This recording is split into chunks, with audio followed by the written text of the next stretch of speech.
오늘 우리는 지난주에 이어 이 결혼과 그리스도와 교회의 모형이라는 제목으로 함께 은혜를 나누고자 합니다. 지난주 말씀을 통해 결혼이 그리스도와 교회의 모형이라는 사실을 최대한 강조해야 한다고 말씀드렸습니다. 그렇게 해야 하는 이유도 말씀드렸습니다. 결혼이 그리스도와 교회의 모형이라는 사실을 강조해야 하는 첫 번째 이유는 결혼에 대해 쉽고 가볍게 생각하는 세상 미디어와 문화의 풍조 때문입니다. 하나님께서 결혼을 디자인해 놓으신 본연의 모습 그대로 다시금 결혼을 영광스럽게 하기 위해서 그리스도와 교회의 모형인 것을 우리는 강조해야 합니다. 결혼은 하나님께서 하시는 하나님의 일이라고 말씀드렸습니다. 특별히 결혼은 그분의 영광을 드러내기 위한 하나님의 일입니다. 결혼은 하나님으로부터 하나님을 통해서 하나님을 위한 것이며 하나님께 영광이 되는 것입니다. 이와 같이 결혼은 하나님의 영광이기에 궁극적으로 그리스도와 교회가 맺는 영원한 언약과 연합을 영원히 보여줍니다. 이 땅에서 우리의 결혼은 한시적이지만 결혼을 통해 말하고자 하는 그리스도와 교회의 연합관계는 영원하기 때문입니다. 이 땅에서 우리가 결혼 가운데 보이는 연합은 장차 있을 것의 그림자에 불과합니다. 또 장차 그리스도와 누리게 될 영광을 위한 연습이라는 사실을 우리는 기억해야 합니다. 그래서 이 연습을 우리는 충실히 임해야 되며 이 연습 가운데 하나님의 영광이 드러나기 위해서 우리는 애를 써야 하는 것이죠. 두 번째로 결혼은 그리스도와 교회의 모형으로 말할 때 결혼을 그리스도와 교회의 모형 말할 때 결혼이 은혜의 기초 위에 서게 되기 때문에 그렇습니다. 우리를 그리스도와 교회의 모형이 그래서 강조해야 되는 이유가 되는 것이죠. 그리스도께서 먼저 은혜로서 교회를 자신의 신부로 삼으셨고 지금도 은혜로 교회를 지탱하고 계십니다.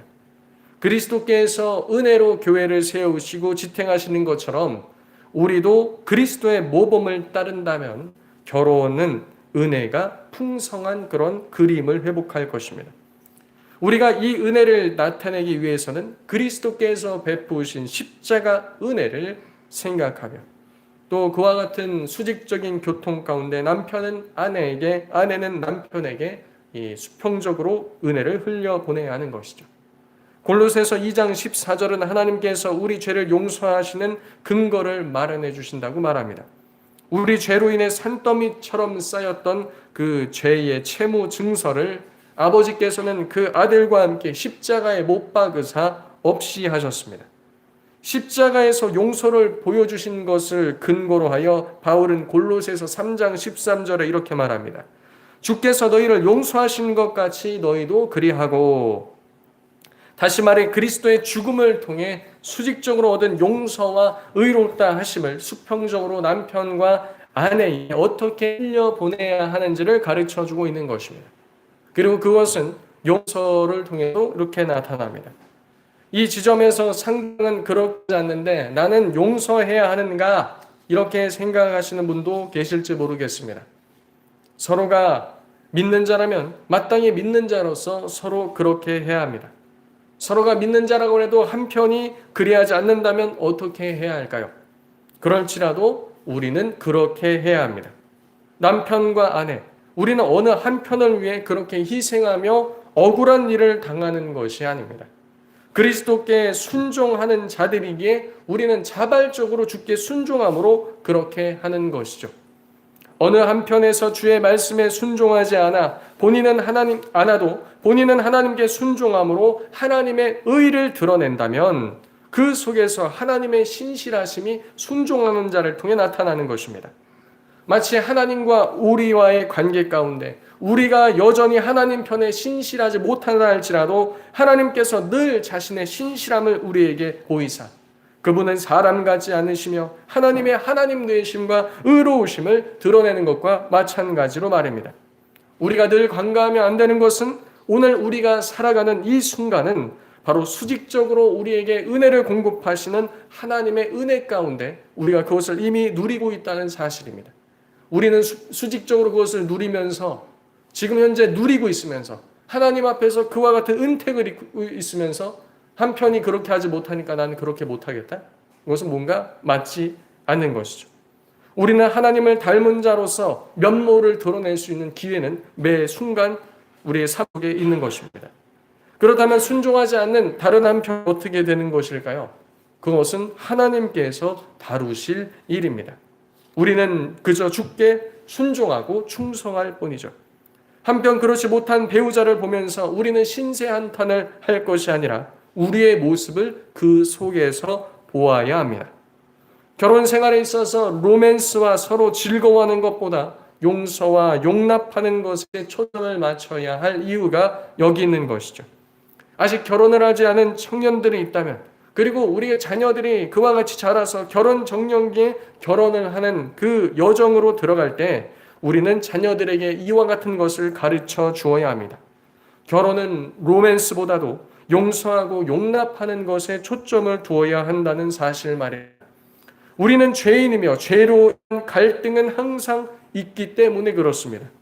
우리는 이 사실을 서로 알고도 어떻게 다시금 일치를 맺지 못하는 경우도 많습니다. 우리가 이 말씀 듣고 그렇지 우리는 죄인이니까 그래도 연합해야지 라고 하지만 그것이 또 잘 안 될 수 있다라는 사실 말입니다. 잘 훈련받고 결혼해도 우리는 여전히 죄인이기 때문에 그렇습니다. 하나님께서는 놀랍게도 부부가 용서하고 용납하는 그 괴롭고 힘든 과정을 통해서 서로 사랑할 수 있는 그 회복을 가능케 하십니다.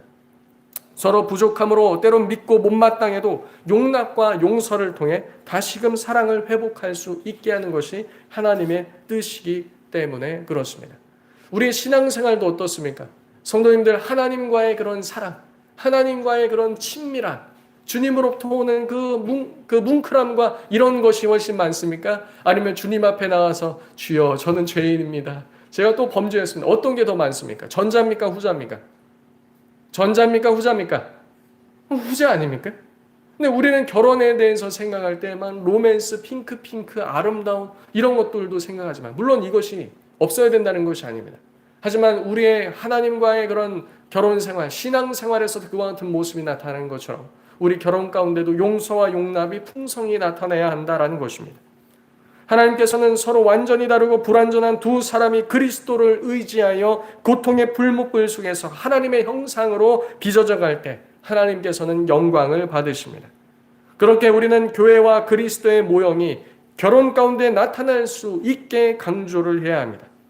우리가 결혼에 대한 하나님의 뜻을 알며 그리스도와 교회의 모형이 우리의 결혼 생활 가운데 나타나고 있지 못하는 것을 본다면, 그러니까 우리가 이 말씀들을 잘 배우면서 그리스도와 우리와의 관계는 또 우리의 결혼 생활 가운데 나타나야 되는데 우리의 실제 결혼 생활이 그것과 동떨어지게 나타나고 있다면 우리는 그것에 있어서 부담스러워해야 합니다. 무엇 해야 된다고요? 부담스러워해야 된다. 이 설교를 듣고도 그렇게 살아야 한다는 것을 알고도 이 부담이 있어야지 개선의 여지가 있지. 그건 뭐 말씀이고 나의 삶은 나의 삶이고 이렇게 하면 곤란하다라는 것이죠. 그러한 부담이 있어야 부담감을 가지고 하나님 앞에 또 나올 수 있는 거 아니겠습니까? 십자가에 달리신 그리스도의 사역 그리고 그분의 인격은 결혼과 모든 인생의 토대가 됩니다. 그래서 인생과 결혼에 있어서 우리의 주된 전투는 그리스도와 그의 사역을 신뢰하기 위한 전투가 되어야 합니다. 그리스도께서 우리를 위해서 행하신 것을 신뢰하고 믿는 전투가 되어야 된다는 것이죠. 자, 이 말이 무슨 말이냐? 잘 들어보십시오. 우리의 삶에서 하나님이 우리의 결혼을 통해 인생을 통해 하시고자 하는 뜻이 드러나면 드러날수록 우리가 그렇게 살지 못한다고 하는 이 간극이 펼쳐진다는 겁니다. 그럴 때 우리가 싸워야 하는 것은 이와 같은 전 너무나 높은 이상이다 이것이 아니라 이 말씀이 우리 가운데 체울되어서 이와 같이 나타날 수 있다라는 믿음의 싸움을 싸워야 된다는 겁니다. 그 사이에 뭐가 낍니까? 여러 의심이 끼죠. 그렇게 어떻게 삽니까? 그렇게 살 수 없어요. 우리 가정은 너무 멀리 떨어졌거든요. 그것과 싸워야 한다는 거예요. 그것과. 하나님의 말씀은 이 모든 것을 가능케 할 수 있기 때문인 줄로 믿습니다. 그 믿음 없음과 싸워야 한다는 겁니다. 인생과 결혼에 있어서 하나님의 계획과 뜻을 신뢰하지 못하는 방해와 그 믿음을 방해하는 요소들과 싸워야 하는 것입니다. 그 믿음의 반 위에 서로 아끼고 소중히 여기며 의지하며 하나님 앞에 나아간다면 분명 하나님께서 회복해 하시는 놀라운 역사를 보게 될 줄로 믿습니다. 사도 바울은 오늘 본문인 골로새서 3장 12절에 세 가지 표현을 사용해서 결혼 생활에서 우리가 어떠한 마음과 자세를 가져야 하는지를 말하고 있습니다. 3장 12절 서두에 보시면 그러므로 너희는 하나님이 택하사 거룩하고 사랑받는 자처럼 이라고 말합니다. 사도 바울은 우선 우리를 택함 받은, 그 다음 거룩하고, 다음 사랑받는 자라고 부르고 있습니다. 우리는 하나님께서 택하신 자들입니다. 이 사실을 믿으십니까? 창세전에 하나님이 그리스도 안에서 우리를 선택하셨습니다. 우리는 로마서 8장 33절에서 바울이 한 말을 통해 이것이 우리에게 얼마나 놀라운 진리인지를 말해주고 있습니다. 누가 능히 하나님께서 택하신 자를 고발하리요. 이처럼 아무도 하나님께서 택하신 자들을 대항하여 고소할 수 없다라는 것입니다. 바울은 우리가 사랑받는 택함받은 자로서의 그 모습이 얼마나 영화로운 것인지 성도들로 하여금 알길 원하고 있습니다. 또 바울은 우리를 거룩한 자, 즉 하나님을 위해서 구별된 자라고 부릅니다. 그렇게 하나님께서 우리를 택하신 데는 목적이 있는데요. 그 목적은 바로 우리로 하여금 거룩한 하나님의 자기 백성이 되기 위함인 줄로 믿습니다. 하나님의 백성이라고 하면 더 이상 세상 속에서 세상적이며 속되고 부정하지 않게 하려 하시는 하나님의 의도가 있다는 것입니다. 에베소서 1장 4절에 보면 그리스도 안에서 우리를 택하사 우리로 거룩하고 흠이 없게 하려 하시려고, 베드로전서 2장 9절에 너희는 택하신 족속이요 거룩한 나라라고 말하고 있습니다. 이것은 행동 양식이기 이전에 먼저 우리의 지위이고 우리의 부르심입니다. 그러나 우리가 아직 실제로 거기에 이르지 못한다는 것도 우리는 알고 있습니다. 바울은 우리가 그리스도 안에서 거룩한 존재이기 때문에 삶 속에서 거룩하게 되라고 요청하고 있습니다. 우리는 우리 자신의 정체성에 맞게 옷을 입어야 합니다. 우리는 하나님의 거룩한 백성이니 거룩한 옷을 입고 하나님 앞에, 그리고 우리 이웃들에게, 우리 가정에 나아가야 한다라는 것입니다. 이어 사도 바울은 우리를 사랑받는 자라고 부릅니다. 우리가 그리스도를 믿는 자라면 만물을 지으신 하나님이 우리를 택하셨고 자신을 위해서 우리를 구별하셨으며 우리는 사랑받고 있는 자라는 사실을 믿어야 합니다. 하나님은 성도님들을 위한 분이시지 우리를 대적하는 분이 아니시기 때문입니다.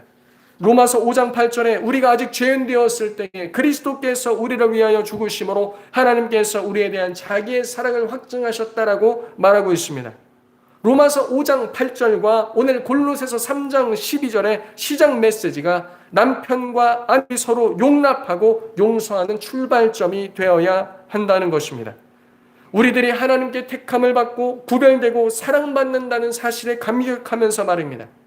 남편들은 하나님께서 나를 택하시고 나를 거룩해 하시고 사랑받는 자로 대하신다는 것을 맛보고 그 아는 것에 전념을 해야 합니다. 아내들도 마찬가지죠. 우리가 하나님께 택함받고 구별되고 사랑받는다는 이 사실로부터 우리의 생명과 기쁨과 소망을 찾아야 합니다. 이것이 우리의 인생과 결혼의 원동력이 되도록 또 하나님께 구해야 한다는 것이죠. 우리 인생의 원동력이 무엇이 되어야 됩니까? 하나님께서 우리를 택하시고 나를 구별하시고 나를 사랑한다. 우리 결혼 생활에 있어서도 마찬가지죠. 하나님께서 나를 택하시고 구별하시고 나를 사랑하신다. 왜 우리가 이것에 둬야 됩니까? 이 세상은 변화무쌍하고 세상에 무엇이 주어지고 안 주어지고에 따라서 우리가 좌지우지한다면 우리의 인생과 결혼 생활은 매우 혼란스럽고 어지럽게 될 것이기 때문에 그렇습니다. 나를 택하시고 거룩해 하시고 사랑하시는 분께서 나의 옆에 있는 배우자도 그렇게 사랑하신다는 것, 우리는 이것을 기억해야 합니다. 우리에게 주신 이 결혼의 기회를 통해 인생의 여정을 통해 주께서 나에게 이렇게 대하셨듯이 우리도 우리 배우자에게 그렇게 대해야 한다는 것이죠. 하나님께서 나의 배우자를 그렇게 대하고 계시기 때문입니다. 만약에 한편 배우자가 믿지 않는다면 어떻게 해야 됩니까? 그래도 우리는 하나님께서 나를 택하시고 거룩해 하시고 사랑하는 자처럼 그 사람을 대해줘야 된다는 것이죠. 왜냐하면 그도 아직 믿지 않지만 우리가 그렇게 대함을 통해서 그에게도 흘러가는 겁니까? 하나님께서 거룩하게 나를 통해서 우리 가정을 택하시고, 나를 통해서 우리 가정을 거룩하게 하시고, 나를 통해서 우리 가정을 사랑받는 자의 무리 가운데 들어오게 하실 것을 믿음으로 행하는 것입니다. 그리고 나중에 그 배우자가 돌아왔을 때 어떻게 되는 겁니까? 이미 나의 믿던 배우자를 통해서, 먼저 믿는 배우자를 통해서 그와 같은 하나님의 손길이 내가 아직 죄인 되었을 때에, 내가 아직 하나님을 모를 때에도 이와 같이 미치고 있었구나라는 것을 깨닫게 하시기 위함입니다. 그래서 지치지 말고 우리는 이것을 해야 한다는 것이죠. 그러니까 서론에서도 말씀드렸죠. 근데 한편 우리 둘 다 믿는 자인데 한편이 안 그러면 어떻게 해야 됩니까? 그렇게 해야 되는 것이죠. 믿는 배우자라 할지라도 그가 진정으로 회심자가 아니라면 나중에 회심했을 때 무엇을 깨닫는 겁니까? 그 배우자를 통해서 하나님께서 나에게 선대하신 모든 것이 떠오를 것이기 때문입니다. 그래서 하나님 안에서 우리가 행하는 모든 것은 없어질 것이고 무가치한 것이 아니라 모든 것을 하나님께서 유효케 하신다. 제가 이전부터 여러 번 말씀드렸죠. 하나님께서 우리가 주님 안에서 하는 모든 수고를 유효케 하시는 분인 줄로 믿습니다. 이제 우리는 이 진리에 근거하여 우리가 무엇으로 옷 입어야 하는지 사도 바울로부터 듣게 됩니다. 바꿔 말하면 그리스도를 통해 하나님께서 택함받고 구별되고 사랑받는 이들에게 어울리는 태도와 행동이 어떤 것인지를 가르쳐준다라는 것이죠. 사도 바울은 세 가지 내적 조건과 세 가지 외적 행동들이 있음을 우리에게 말합니다. 3장 12절에 보시면 그러므로 하나님이 택하사 거룩하고 사랑받는 자처럼 이제 나옵니다. 긍휼과 자비와 그 다음에 겸손과 온유와 그 다음에 오래 참음으로 옷 입고 누가 누구에게 불만이 있거든 서로 용납하고 피차 용서하되. 앞에서 나온 세 가지 표현, 택하사 거룩하게 하시고 그리고 사랑받는 자처럼, 이 표현처럼 이제는 내외적으로 실천해야 될 세 가지가 쌍으로 나온다는 겁니다. 긍휼과 자비, 겸손과 온유, 오래 참음과 용납과 용서. 이 용납과 용서는 하나로 묶여 있습니다. 이 긍휼이라는 말은요, 애끓는 연민이라는 말입니다. 애끓는 연민. 애끓는 연민은 이 내적인 조건이고 자비는 외적인 행동입니다. 성도님들은 배우자에 대해서 마음 깊숙한 긍휼을 마음속에 품어야 합니다. 남편이든 아내든 상대방을 향해서 깊숙한 긍휼, 애끓는 연민을 품어야 합니다. 그러면 그 좋은 땅에서 자비의 열매가 자라고 아름답게 열매 맺게 되어 있습니다.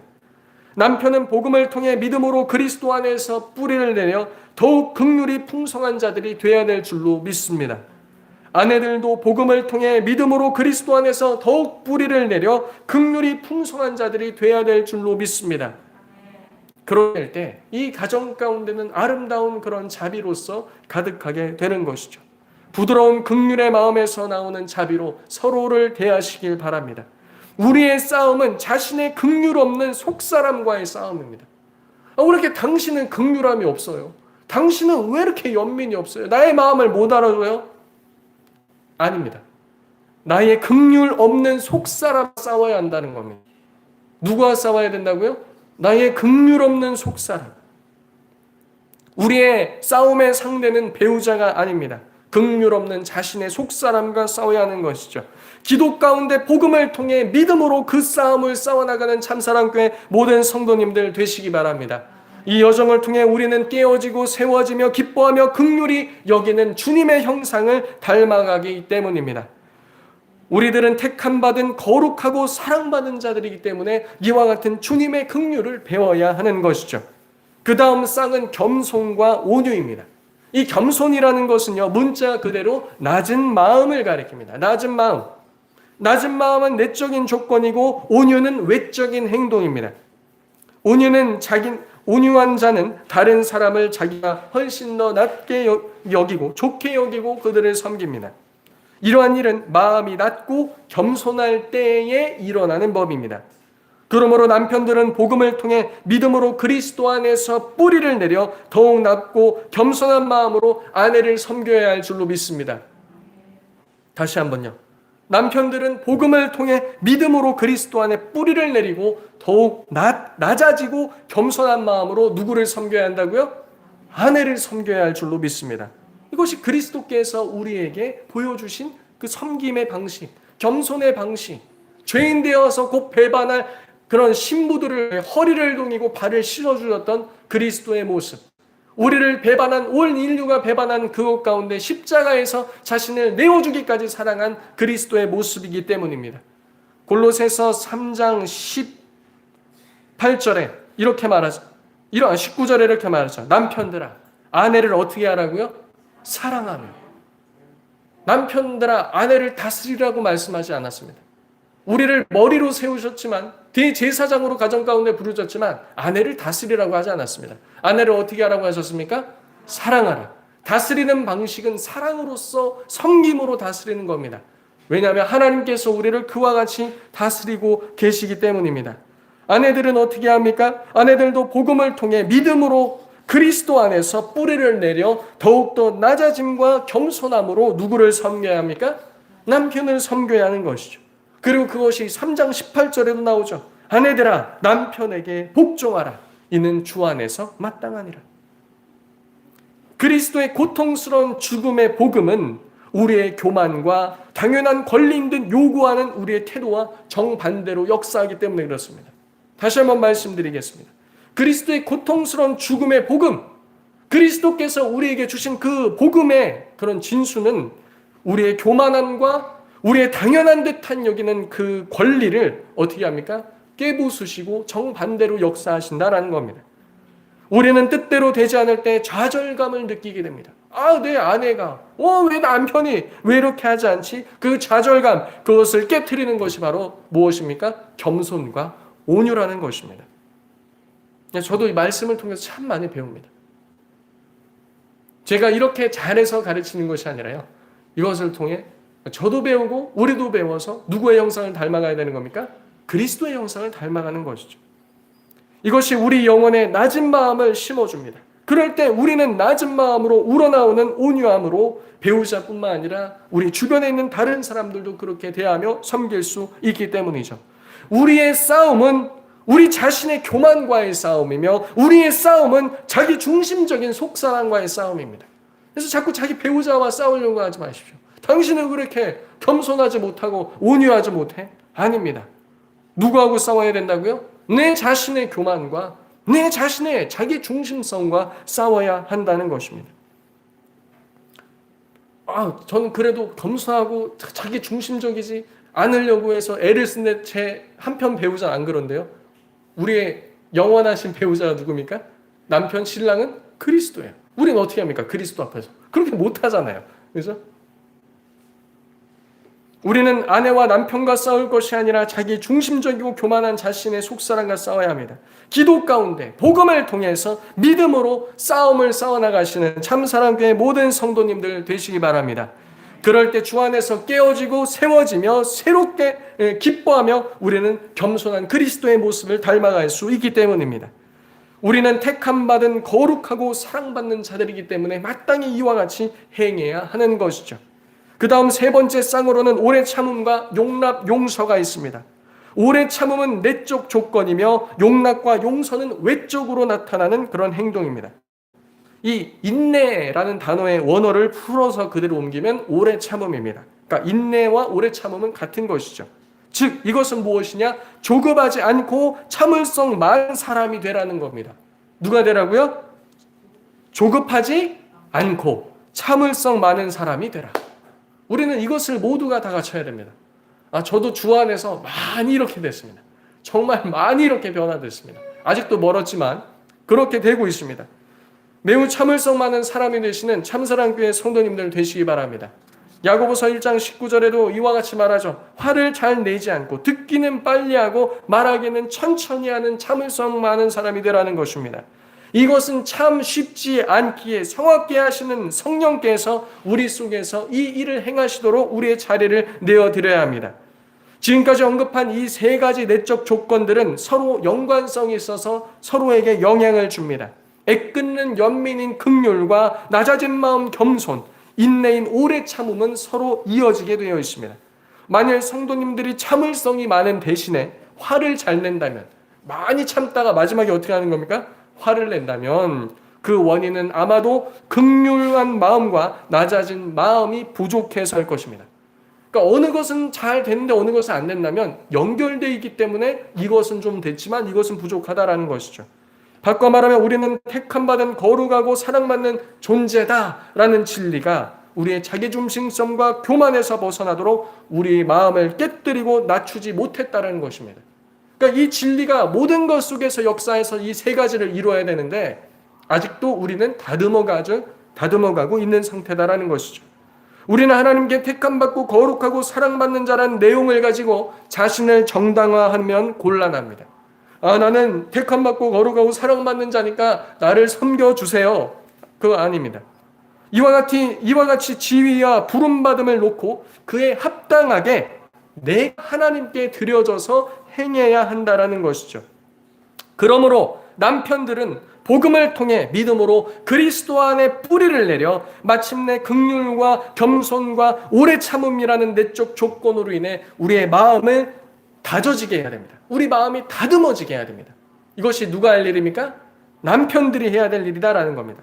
우리의 마음이 다듬어질 때까지 하나님께 우리 자신을 의탁하며 성령을 힘입어 내적 변화를 위해서 남편들은 싸워나가야 합니다. 이것이 남성으로서 남자답게 거룩함을 위해 싸워나가는 방식입니다. 우리의 마음은 더 긍휼해지고 더 낮아지고 더 오래 참을 수 있도록 말입니다. 마찬가지로 아내들도 복음을 통해 믿음으로 그리스도 안에서 뿌리를 내려 마침내 마음이 더 긍휼해지고 더 낮아지고 더 오래 참을 수 있게끔 자신을 염단해야 합니다. 지금까지 내적 긍휼과 외적 자비로 이것이 이어졌으며 또 이와 같이 겸손은 온유로 그리고 오래 참음은 이제 동반되는 용서와 용납으로서 이어진다는 것을 우리는 볼 수 있습니다. 이 용납이라는 단어는요, 이 참아주다라는 말입니다. 참아주다. 그러니까 용납하다라는 것은 참고 견디다라는 의미를 가지고 있습니다. 즉 서로에 대해서 참고 견딘다는 말입니다. 예수님은 누가복음 9장 41절에 이 단어를 이렇게 사용하십니다. 믿음이 없는 패역한 세대여 내가 얼마나 너희를 참으리요. 예수님께서 이 단어를 이렇게 사용하셨다는 겁니다. 또 고린도전서 4장 12절에 이 단어가 이렇게 사용됩니다. 박해를 받은 즉 참고, 이 박해를 받았을 때 참는 단어가 또 이 단어라는 겁니다. 용납. 이것이 용납하다 참아주다라는 의미입니다. 즉 오래 참는 사람이 되어 서로 참아주고 때로는 박해하는 것처럼 이것이 온다 할지라도 인내하고 참아주라는 것이죠. 고린도전서 13장 7절에서 8절은 말합니다. 사랑은 모든 것을 참으며 모든 것을 믿으며 모든 것을 바라며 모든 것을 견디느니라. 사랑은 언제까지나 떨어지지 아니하되, 이 떨어지지 않는다라는 말은 실패하지 않는다라는 겁니다. 우리가 한편의 배우자에 있어서 이렇게 사랑하고 행한다면 그것은 실패로 끝나지 않는다라는 것입니다. 이제 나머지 한 단어 용서하다가 있습니다. 신약에서 이 용서하다라는 것은 한 두 가지 정도의 의미로 사용됩니다. 이제 아낌없이라는 것과 자비롭게 주다라는 의미입니다. 즉 용서할 때 우리는 그 대가 지불을 요구하지 않는다는 것입니다. 우리는 마땅히 받아야 될 대우보다 그 사람을 더 좋게 대우해 준다라는 것이죠. 누가 우리에게 잘못하여서 빚진 상태가 되었을 때 우리는 그 빚진 상태를 용서해 주면서 대가로 무엇을 요구할 수 있는 권리가 있습니다. 하지만 그 권리를 바라지 않고 대가 없이 용서해 준다는 뜻입니다. 지불을 강요하지 않을 뿐만 아니라 악에 대해서 선으로 아낌없이 부어주는 것, 이것이 바로 용서라는 단어입니다. 성경 로마서, 베드로전서, 데살로니가전서는 악을 악으로 갚지 말고 오히려 축복하라고 말하고 있습니다. 이는 교회 생활이든 우리의 일상생활이든 결혼생활이든 마찬가지입니다. 상대방의 용서는 이렇게 말하죠. 상대방이 내게 범한 잘못이나 당신이 거슬리게 하는 습관 때문에 나는 당신을 안 좋게 대하지 않을 거예요. 이것이 바로 성경이 말하는 용서다라는 것입니다. 당신이 내가 범한 잘못들, 그리고 사람들이 나를 정말 짜증나고 기분 나쁘게 하지만 나는 당신에게 그렇게 하지 않을 것이다 라고 말하는 것이 바로 성경이 말하는 용서라는 것입니다. 우리는 서로 배우자 가운데 이와 같은 용납과 용서가 있어야 될 줄로 믿습니다. 이것이 하나님께서 우리 결혼 가운데 드러내고자 하는 것이며 이것은 궁극적으로 그리스도께서 우리에게 베푸신 것이라는 사실을 우리는 늘 기억해야 할 줄로 믿습니다. 우리는 누군가와의 결혼 생활을 시작할 때 앞으로 5년, 10년, 그리고 30년 후의 모습이 어떤 모습이 될지 알지 못하고 시작합니다. 우리의 요즘 사람들은요, 이 현실을 외면한 채 이 결혼에 대해서 서약을 하죠. 그러니까 어떻게 됩니까? 이 현실이라는 것이 앞으로 뭐 변화무쌍하게 어떤 모습을 띌지 모르는데 무엇만 상상하냐면 좋은 것만 상상하죠. 근데 선배들은 그렇게 하지 않았습니다. 선배들은 현실의 눈을 활짝 떠서 이와 같이 선서를 했습니다. 내가 땡땡땡 양을 아내로 맞이하여, 내가 땡땡땡 군을 남편으로 맞이하여 지금 이 순간부터 좋을 때나 나쁠 때나 부유할 때나 가난할 때나 아플 때나 건강할 때나 죽음이 우리를 갈라놓을 때까지 사랑하고 존경하고 아껴줄 것을 진심으로 맹세합니다. 이것이 선배들이 했던 그런 방식입니다. 우리는 상대방이 앞으로 어떤 모습을 띌지 모릅니다. 지금은 좋다 해도 앞으로는 좋지 않을 수가 있습니다. 지금은 좋지 않다 해도 앞으로는 좋을 수가 있습니다. 그렇게 우리는 이 세상과 환경과 어떤 것에 우리의 근거를 두는 것이 아니라 우리의 소망은 다음과 같은 진리에 근거를 두어야 합니다. 로마서 8장 28절과 시편 23편 6절 그리고 시편 84편 11절 이 모든 것을 조합하면 우리는 택함받은 거룩하고 그리고 사랑받는 자들이며 하나님께서 우리를 위하시기에 하나님께서는 살아가는 자들에게 모든 것을 협력하여 선을 이루신다라는 이 사실, 우리는 이 하나님의 말씀의 근거에서 우리 결혼 생활을 이어가야 할 줄로 믿습니다. 우리는 결혼 생활이라는 푸른 초장을 상상하며 시작합니다. 푸른 초장, 햇빛이 차가고 하늘은 파랗고 멀리서 보면 아름다운 초장이죠. 여러분 대관령 이런 데 가보셨습니까? 멀리서 보면 이렇게 푸르르고 아름다울 수가 없어요. 근데 가까이 가서 창문 열고 차로 달려보십시오. 어떻습니까? 무슨 냄새가 이렇게 들어옵니다. 무슨 냄새죠? 그렇죠. 소똥 냄새. 멀리서 보면 그렇게 아름다운데 가까이서 보면 양, 말, 소 이렇게 했는데 뭔 놈에 그렇게 무엇이 많아요? 그렇게 똥이 많은지. 멀리서 보면 아름답고 낭만적이고 깨끗해 보이나 가까이서 보면 더럽고 냄새나고 치워야 될 것이 많다라는 것입니다. 잘 가꾼다면 아름다운 큰 초원이 될 것입니다. 그런데 그 큰 초원을 우리가 어떻게 가꿉니까? 결혼 생활도 그렇죠. 분명 만만치 않은 일입니다.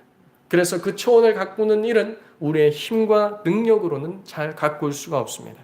우리가 주님을 의지하고 하늘로부터 오는 수직적인 은혜의 충만함 가운데 폭포처럼 쏟아지는 그 은혜의 충만함 가운데 그 은혜를 어디에게?